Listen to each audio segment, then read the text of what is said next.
Okay, Lou Elizondo just talked about Skinwalker Ranch. I'm very excited to bring this to you today because Luis Elizondo and Skinwalker Ranch are two of the subjects I am most interested in regarding the paranormal. And when Lou was asked about Skinwalker Ranch in a recent interview, he had a surprising amount to say about it. And he goes into some pretty deep stuff.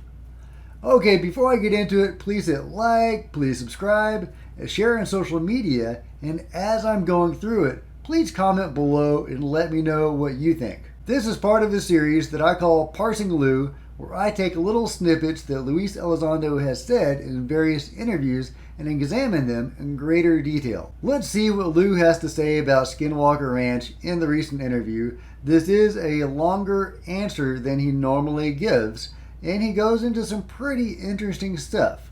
So be patient and let's hear what Lou has to say about the real life Twilight Zone. As for Skinwalker in general, you just think your statement is there is something that's going bump in the night, or you think there is. Nothing more can be said about that. I'm hugely interested in Skinwalker. Kurt, at some point, More is to be revealed. yeah, I don't want to go down any rabbit holes prematurely. I'll do that. This is a very complex universe we live, and it's a system, and we're learning more and more about the reality of life and the transition of what birth means and the transition of what death means, and human consciousness and human spirit and whatnot. And suffice it to say, we probably really don't have a very good handle right now on understanding what lies beyond our five senses. I've said this before. We have five fundamental senses for which we judge our environment. And if you can't touch it, taste it, hear it, smell it, or feel whatever, it doesn't exist. And yet the reality is 99.9% of the universe lies well beyond our ability to sense these things. We have Wi-Fi signals coursing through your body every moment of every day. We have cosmic radiation coming from the cosmos. We've got neutrinos that are flooding your body from the sun. And we've got cellular signals and radar signatures that are coming from the local airport. And all these are real. And I tell people, if you want to know the reality of the universe, look at a night sky one night and look how pretty it is. Now take a radio telescope and look at that same night sky. Look at it through infrared. Look at it through ultraviolet. And you're going to see things you've never seen before. And so by definition, 99% of our knowable universe, we can't even perceive. And then when you look at the scale of the universe, and I've said this before, if you look at, I was corrected recently that the visible galaxy, the visible known universe is about 90 some billion light years across, even though it's only been around for 13.7 billion light years, we think. That the actual the seeable universe right now around us is about 97 billion light years.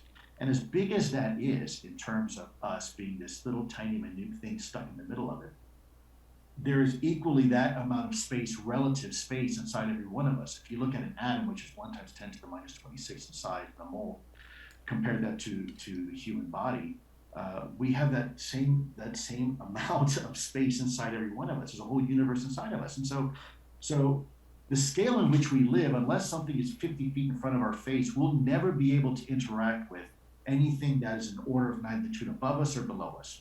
We can't even see the cells in our bodies without a microscope. So there are these realities all around us that constantly that exist and that we are part of, and yet we cannot interact with it. And by that definition, 99.9% of the universe falls outside of the realm of our perception. So who's to say that all of reality needs to fit neatly within the very narrow spectrum of the electro-optical frequency that we call visible light, when we know that that's not true? Same thing with acoustics, same thing with electromagnetics, same thing with everything.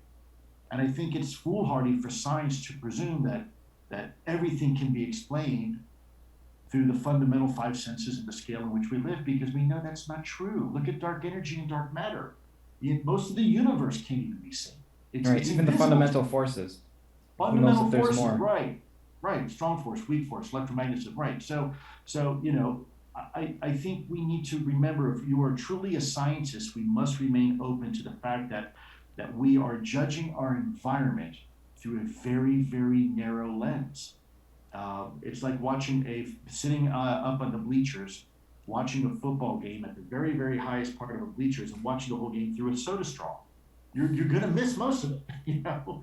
So that'd be my 2 cents. Okay, interesting, Lou. Lou seems to get very metaphysical and very spiritual in this answer to what is going on at Skinwalker Ranch. He talks about the transition of human birth and the transition of human death. Now, it's interesting that he brings up the transition of human birth, which makes me think of reincarnation. If you've studied near-death experiences, you will have come across reincarnation not in a particularly religious context, but simply as a way that things seem to work. I have never believed in reincarnation, and I do not like the idea of reincarnation. I want to be me. I don't want to be somebody else. But having studied near-death experiences extensively, reincarnation seems to be a fact. That doesn't mean everybody gets reincarnated necessarily, but it is a very common thing, seemingly. I'm not trying to tell anybody what to believe about anything. This is just according to the research that I have done on near-death experiences. I highly recommend diving into that subject and finding out what there is to learn, because I do think it has a lot to do with what we're seeing in the phenomenon. Near-death experiences get very trippy and very weird, but when you study them, the experiencers of these near-death experiences, sometimes they will go to other worlds and they will encounter what they believe are alien beings, or even recall being alien beings in past lives. There is a big alien E.T. visitor crossover with the spiritual. I know that's really weird and that's going to be off-putting for some people. And, again, I'm not telling you what to believe. I encourage you to dive into that subject and explore it for yourself and come to your own conclusions. But according to my research, there is a big crossover between what we call the alien and what we call the spiritual. It gets very strange, very metaphysical, very hard to wrap your head around. One of my favorite voices on this subject is Whitley Strieber. Is it Strieber or Stryber? I'm going with Strieber, although that'll probably be wrong. I'm going with Stryber. Anyway, Whitley's wife tragically passed away a few years ago, and since then, she has spoken to him, and they have actually co-authored one or more books together. I know. And yet, a lot of the experiences Whitley has had have been corroborated, and I tend to trust Whitley. That doesn't mean everything he says is the gospel truth, but I think that he is not intentionally misleading us on anything. He is reporting things as he believes them to be. His wife, Anne Stryber, told him that this reality that we exist in, our realm, our plane of existence, is only on the skin of reality, and that the visitors come from somewhere deeper within.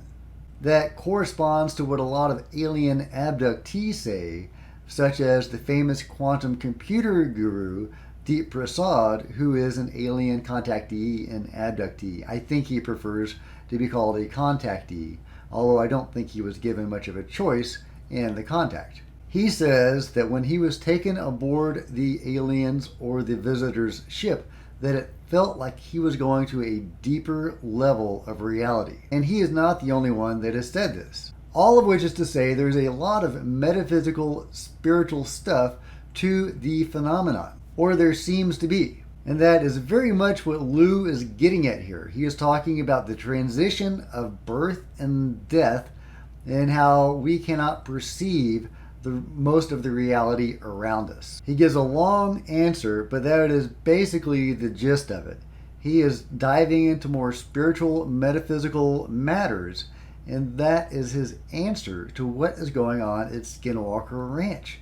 So he seems to believe this is more, if you want to call it supernatural, than scientific. Supernatural, aka paranormal. To me, paranormal just means science we don't understand yet, but science, I include in that the spiritual and metaphysical aspects of all of this. Anyway, a fascinating answer from Luis Elizondo about Skinwalker Ranch.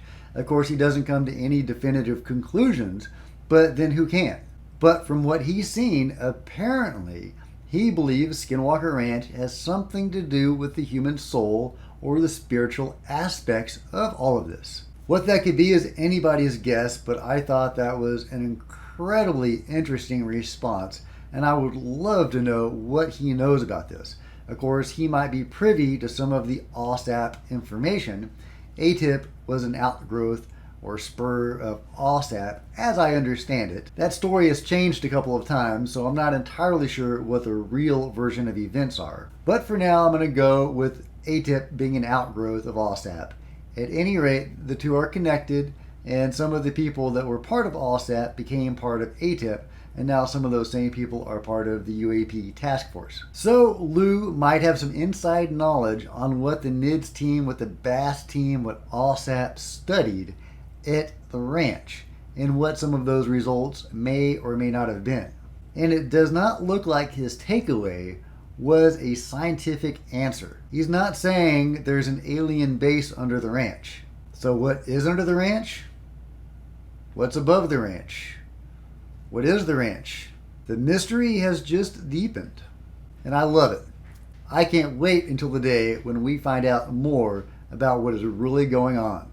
If you've enjoyed this video, please give it a big thumbs up. I would really appreciate it. Hit the subscribe button and please hit the bell next to it to be notified of future videos. And don't forget to comment below, what do you think about Luis Elizondo's incredible comments on Skinwalker Ranch? Until next time, Cosmic Road out.